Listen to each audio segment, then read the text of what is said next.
انتہا یعنی ہٹ جائیں، اس بات سے پرے ہٹ جائیں. فلا عدوان الا علی الظالمین، تو ظالموں کے سوا کسی پر گرفت نہیں کرنی. یہاں عدوان سے مراد زیادتی نہیں ہے، بلکہ زیادتی کا جواب اس کو پکڑ، اس کا مواخذہ. تو کوئی عدوان نہیں ہے مگر ظالموں پر. الشہر الحرام بالشہر الحرام ہے.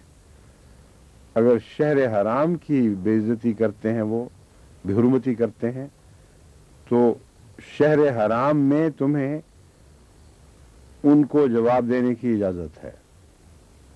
الشہر الحرام بالشہر الحرام ہے.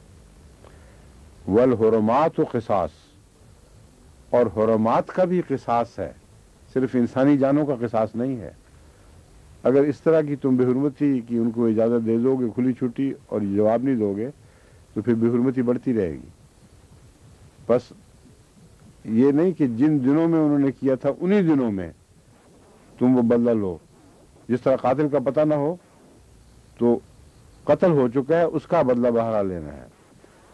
تو جن دنوں میں انہوں نے فساد کیا، اگر وہ شہر حرام ہے، یعنی حرمت والا مہینہ ہے، یا حرمت والے مہینوں میں سے کوئی مہینہ ہے، تو حرمت والے مہینوں ہی میں تمہیں ان سے اپنا بدلہ لینے کی اجازت ہے. کیوں؟ اس اصول کے تابع کہ فمن اعتدى فعلیکم فاعتدوا علیہ بمثل ما اعتدى علیکم. اصول یہ ہے کہ جو تم پر جتنی زیادتی کرتا ہے اور جس رنگ کی زیادتی کرتا ہے، تمہیں اسی حد تک اتنی ہی زیادتی کرنے کی اس کے خلاف اجازت ہے. بس اس پہلو سے بھی جو لوگ اپنے عقائد کو دنیا پھیلاتے ہیں، اگر وہ مسلمانوں میں بھی پھیلانے کی کوشش کرتے ہیں اور غیر مسلم بھی ہوں، تو ان کے خلاف تلوار اٹھانے کی اجازت نہیں ہے. کیونکہ قرآن کریم نے فیصلہ دشمن پر چھوڑ دیا ہے. وہ جو ذرائع اختیار کرتا ہے، بین ہی وہ ذرائع اختیار کرنے کی اجازت ہے، اور ان میں بھی ضرورت سے زیادہ شدت کرنے کی اجازت نہیں ہے. چنانچہ حضرت مسیح موعود علیہ الصلوۃ والسلام نے پیغام صلح رسالہ میں یہی ہندوؤں اور دوسری قوموں کو پیغام دیا تھا کہ ہم ہرگز تمہارے بزرگوں کی کسی قسم کی ہتک اور گستاخی کرنے پر عقلاً بھی آمادہ نہیں ہو سکتے. کیونکہ اگر ہم کریں گے تو پھر تمہیں حق ہوگا کہ تم نعوذ باللہ من ذالک رسول اللہ صلی اللہ علیہ وسلم کے خلاف زبان کھولو. تو اس لیے کوئی مسلمان ذی شعور یہ حرکت کر ہی نہیں سکتا. تم اگر اپنے بزرگوں یا اپنے فرضی بتوں کی بھی عزت چاہتے ہو تو رسول اللہ صلی اللہ علیہ وسلم کی گستاخی سے باز آ جاؤ. کیونکہ جب تک تم وہ گستاخی کرو گے، قرآن کے اصول کے مطابق ہمیں بھی تم پر جوابی حملہ کرنے کی اجازت ہے، اور ویسا ہی حملہ کرنے کی اجازت ہے. تو یہ کتنا گہرا انصاف پر مبنی اصول ہے، جس سے ہر قسم کا فتنہ مٹتا ہے. اور مضمون یہ چل رہا ہے کہ فتنوں کو مٹانا ہے، اور فتنوں کے پیٹ سے پھر قتال بھی پیدا ہوتا ہے. اس لیے اکبر ہونے کا یہ بھی معنی ہے کہ فتنہ ہر فساد کی ماں ہے، اور قتال بھی فتنے کی کوکھ سے ہی جنم لیتا ہے. بس فرمایا کہ یاد رکھو یہ اصول بنیادی ہے، فمن اعتدى علیکم فاعتدوا علیہ. جو تم پر زیادتی کرتا ہے تم اس پر زیادتی کرو. بمثل ما اعتدى علیکم، عین اس کے مطابق جیسا تم سے زیادتی کی گئی ہے اس سے آگے بڑھنے کی اجازت نہیں. یعنی کوئی زبان سے دکھ دیتا ہے تو تلوار سے بدلہ لینے کی اجازت نہیں ہے، اور کوئی تلوار سے دکھ دیتا ہے تلوار سے بدلہ لو. اس کو بھی گالیاں دینے کی کوئی ضرورت نہیں، کیونکہ اس نے گالیاں نہیں دیں. تو ہتھیار کا فیصلہ دشمن کرتا ہے، اور تم نے تقوی کے اصول کے تابع اس سے آگے نہیں بڑھنا. واتقوا اللہ واعلموا ان اللہ مع المتقین. اور اللہ کا تقوی اختیار کرو اور یاد رکھو کہ اللہ متقیوں ہی کے ساتھ ہوا کرتا ہے. یعنی تم اگر خدا کی مدد کے خواہاں ہو اور ان اصولوں کے تابع رہتے ہو تو پھر خدا کی مدد تمہیں ضرور ملے گی. لیکن اگر تم نے تقوی چھوڑ دیا اور پھر ویسے لڑائیاں کی تو ان لڑائیوں میں اللہ کی نصرت تمہیں نہیں ملے گی، کیونکہ یاد رکھنا اللہ صرف متقیوں کے ساتھ ہوتا ہے اور اس کی نصرت بھی متقیوں ہی کے نصیب میں آتی ہے۔ وَأَنفِقُوا، اور خرچ کرو۔ انفقو کون سا صیغہ ہے، یاد ہے کسی کو؟ کبھی کبھی اس کا بھی ذکر چل پڑا کرے دوبارہ۔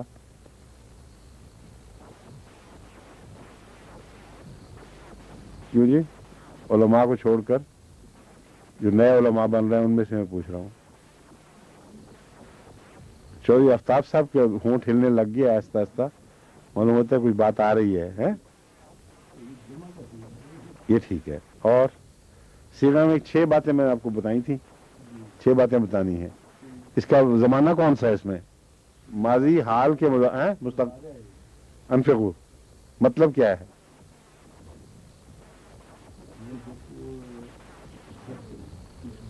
کیا نہیں، ترجمہ کیا ہے اس کا؟ انفقو خرچ کرنا ہے، خرچ کرو۔ تو کرو میں کون سا زمانہ پایا جاتا ہے؟ ٹھیک ہے، تو فعل امر ہے، فعل مضارعہ نہیں ہے، ٹھیک ہے؟ فعل ہو گیا، دو باتیں بتا دی آپ نے ایک کی بجائے، ایک فعل، دوسرا امر اور تیسرا جمع، وہ پہلے بتا چکے ہیں۔ 3 باتیں رہ گئی ہیں۔ ثلاثی مجرد ہے یہ، نفاق، انفق ینفقو، ثلاثی مجرد ہی ہے، ایک باب افعال ہے، مزید فی نہیں ہے۔ باب میں مزید نہیں ہوتا، ہو جاتا ہے باب مزید فی، انفاق باب افعال مزید فی میں آئے گا۔ ہاں افتعال جیسے نہیں، اس میں تو آ جاتا ہے، تے داخل ہو جاتی ہے، مثلا یہ ایک حرف کی تکرار ہو جاتی ہے، مگر میرا خیال ہے انفاق بھی، ہاں افعال بھی الف زیادہ ہونے کی وجہ سے ثلاثی مزید فی ہو گیا، ٹھیک ہے؟ ہاں مجھے جو اشتباہ ہوا تھا وہ اس وجہ سے ہوا تھا کہ اگر ثلاثی ہو، مجرد ہو، تو امر کے لیے جب اس میں الف کا اضافہ کیا جاتا ہے تو ثلاثی مجرد ہی رہتا ہے، سمجھے ہیں؟ طلبہ یطلبو، اتلبو جب کہتے ہیں تو پہلے حمزے کی وجہ سے یہ مزید فی نہیں کہلائے گا، لیکن اگر باب بدل جائے تو پھر ٹھیک ہے آپ کی بات، پھر یہ مزید فی ہوگا۔ مزید فی کا مطلب پتہ کیا ہے؟ دوبارہ تھوڑا سا یاد کرا دیتا ہوں۔ عربی میں اکثر الفاظ 3 حرفی ہیں، 3 حرفوں سے بنتے ہیں۔ قتل میں کتنے حرف ہیں؟ ہاں، کرم اور فعل، ضرب، اکثر حرف جو قرآن کریم میں آپ کو دکھائی دیں گے الفاظ، وہ 3 حرفی ہیں، لیکن 3 حرفیوں میں کچھ اضافے ہوئے ہیں۔ وہ اضافے اب واو کی وجہ سے ہیں، یا بعض دفعہ ایک فعل کو جو مضارعہ تھا اس کو امر بنایا ہے تو ایک آدھ لفظ اس میں زائد دکھائی دیتا ہے۔ تو جب ہم پوچھتے ہیں نا صیغہ تو کہتے ہیں یہ کیا ہے، تو یہ بھی بتایا جاتا ہے کہ وہ 3 حرفی ہے یا 4 حرفی ہے۔ 3 حرفی اور 4 حرفی اور 5 حرفی یہ الفاظ عربی میں ملتے ہیں، لیکن 4 حرفی اور 3 حرفی کی پہچان یہ ہے کہ اصل حروف میں 3 حرفی، ثلاثی جس کو کہتے ہیں، 3 حرف ہوں گے، اور 4 حرفی میں 4 ہوں گے جو گرتے نہیں ہیں، سوائے اس کے کہ وہ علت کے حروف ہوں، وہ ہر حال میں قائم رہتے ہیں۔ تو یہ 3 حرفی اور 4 حرفی اور 5 حرفی کی پہچان کا ذریعہ بن جاتی ہے۔ قتلہ میں قاف تے لام لازماً رہیں گے، یہ گر ہی نہیں سکتے کسی قیمت پر، لیکن وقع میں یہ چونکہ ہے آخر پہ، اس لیے وہ یہ گر جاتی ہے کیونکہ وہ حرف علت وائے، واو الف یہ حرف علت ہیں۔ تو 3 حرفی وہ الفاظ ہیں جن کے اندر بنیادی طور پر 3 حروف کا مادہ پایا جاتا ہے اور وہ کسی حالت میں بھی گرتے نہیں ہیں، سوائے اس کے کہ عارضی طور پر کوئی حرف علت بیچ میں سے گر جائے۔ سمجھ گئے؟ اب آگے ہے وہ ان میں اضافہ ہو سکتا ہے لیکن عارضی اضافہ جو وقتی معنی پیدا کرنے کی خاطر کیا جاتا ہے، اس عارضی اضافے کا طریق ہے ایک باب سے دوسرے باب میں تبدیل کر دینا۔ تو جتنے ابواب ہیں وہ ثلاثی کو ثلاثی مزید فی بنا دیں گے۔ مزید فی کا مطلب اس میں اضافہ ہو گیا، زائد کر دیا گیا۔ تو باب افعال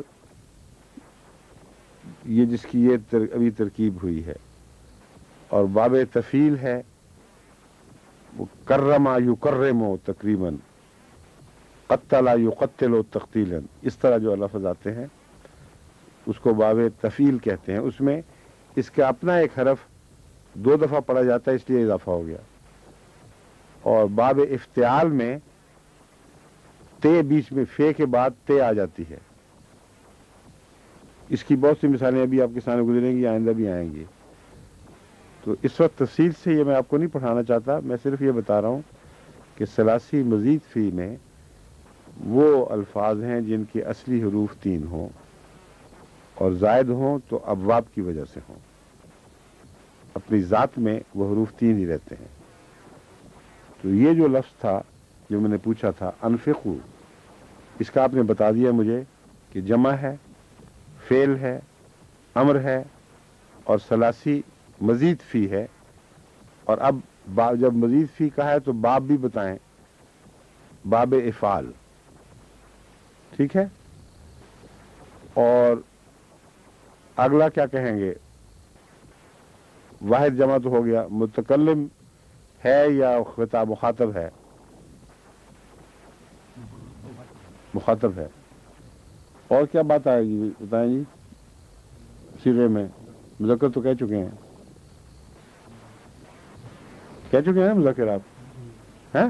نہیں جی، مذکر نہیں کہا، اچھا غلطی ہوگی، جمع کہا تھا، جمع کہتا ہے، جمع مذکر۔ عام طور پہ جمع کے ساتھ ہی مذکر واحد چل جاتا ہے، تو میں اس کو مفہوم میں داخل ہی سمجھا تھا، ٹھیک ہے؟ تو انفقو کا مطلب ہے انفاق کرو، خرچ کرو۔ نفقہ کا مطلب ہے خرچ کیا، نفقہ کا مطلب ہوتا ہے نکلا، کیوں جی؟ نکلا ہوتا ہے نفقہ کا مطلب۔ انفقہ کا مطلب ہے نکالا تو بھی خرچ بنے گا نا۔ نفاق کر جاتا ہے جو ایک حالت سے دوسری حالت میں داخل ہو جاتا ہے۔ تو جو شخص جو بھی فعل لازم ہو، مثلا زہے کا وہ ہنسا، وہ اپنے اوپر فعل واقع ہو رہا ہوتا ہے۔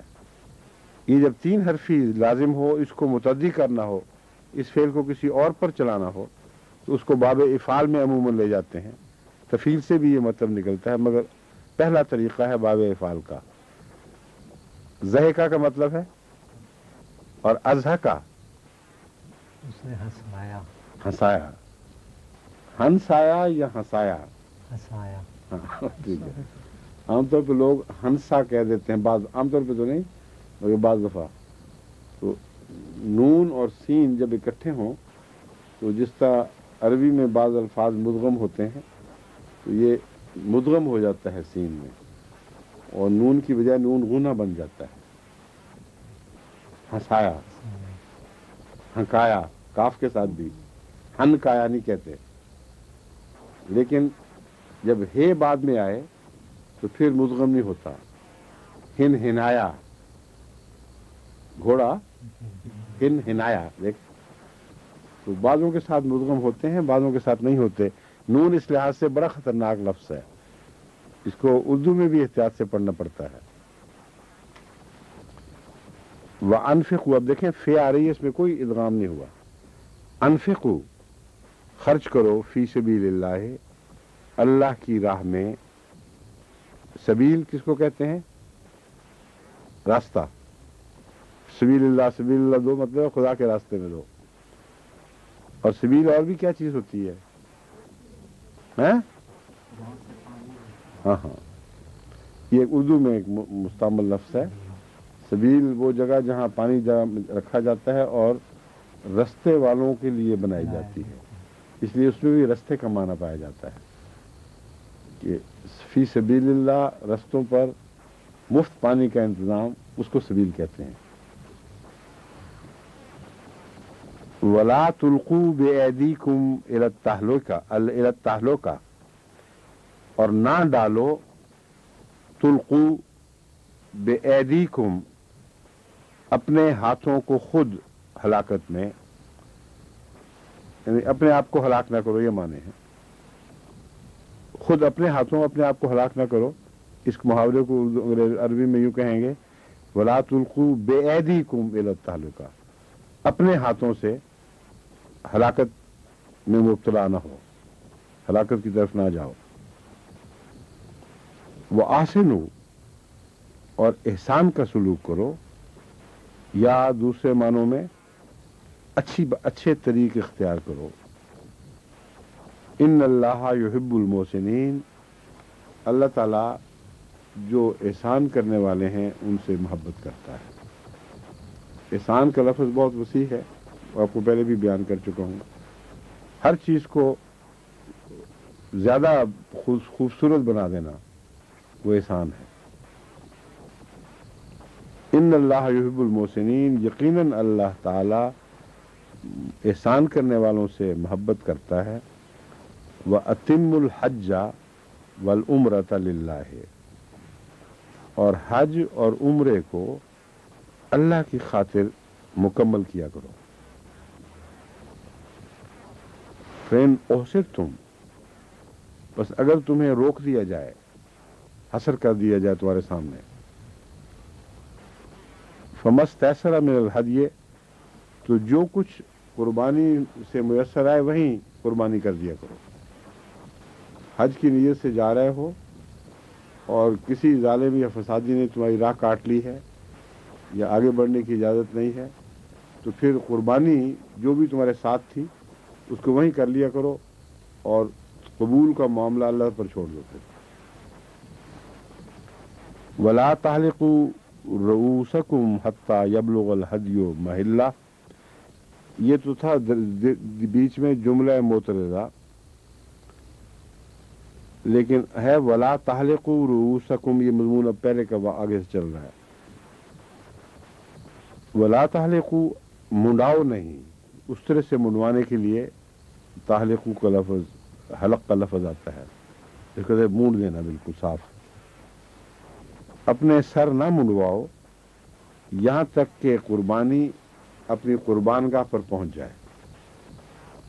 جو حج کے طریق ہے، جس وقت پورا سفر مکمل کرنے کے بعد ایک موقع پر آ کے قربانی کی جاتی ہے، جہاں وہاں جب تک نہ پہنچو، نارمل طریق یہی ہے کہ اس وقت تک قربانی نہیں کرنی، لیکن اگر تم روک دیے جاتے ہو تو وہ استثنائی بات ہے، اس لیے اس کو پہلے بیان کر کے پھر آگے عام دستور بیان فرما دیا گیا۔ فمن کان منکم مریض او بہ اذی من راسہ ففدیۃ من صیام او صدقۃ او نسک، لیکن اگر تم میں سے، فمن کانا، پس جو کوئی تم میں سے مریض ہو یعنی بیمار ہو، او بہی اذی من راسہ، یا ویسے بیمار تو نہ ہو مگر سر میں کوئی تکلیف ہے۔